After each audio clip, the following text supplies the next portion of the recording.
Good morning. I hope you all had a great weekend.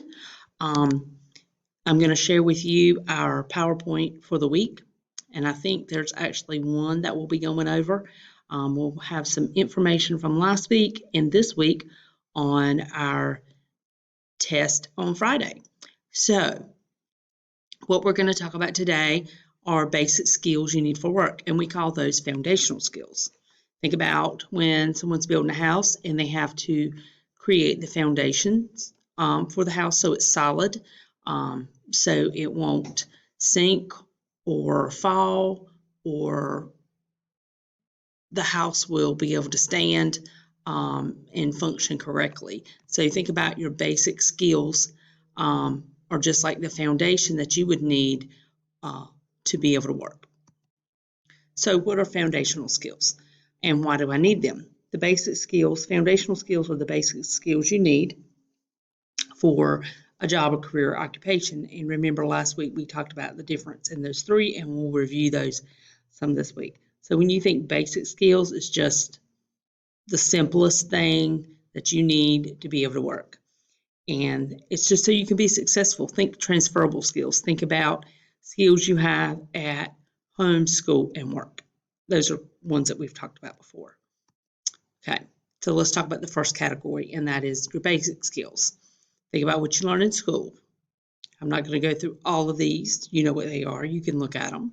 Reading, but not just reading for comprehension, but being able to read a manual if you were on a job where you need directions. You can follow directions. You can read the directions.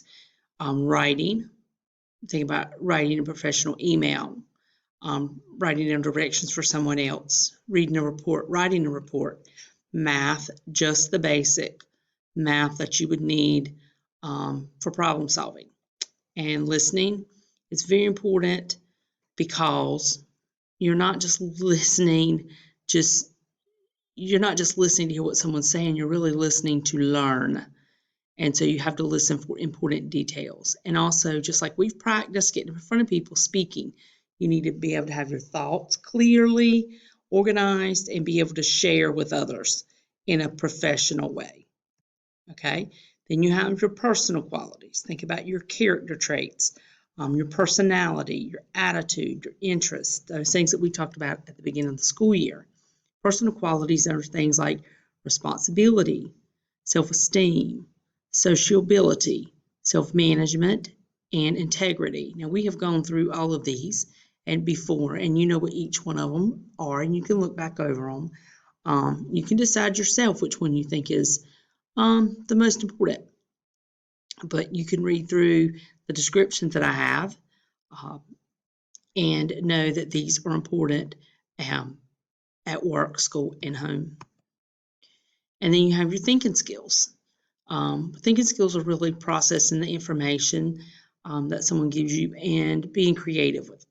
So creativity is not just painting a picture or doing a cool piece of art or making something cute.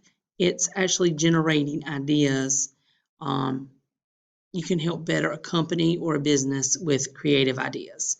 Making good decisions, thinking through and making a good decision, evaluating your choices. And that goes the same with problem solving. Understanding what's going on and finding a creative solution, the right solution. This next one is a little different. Imagery.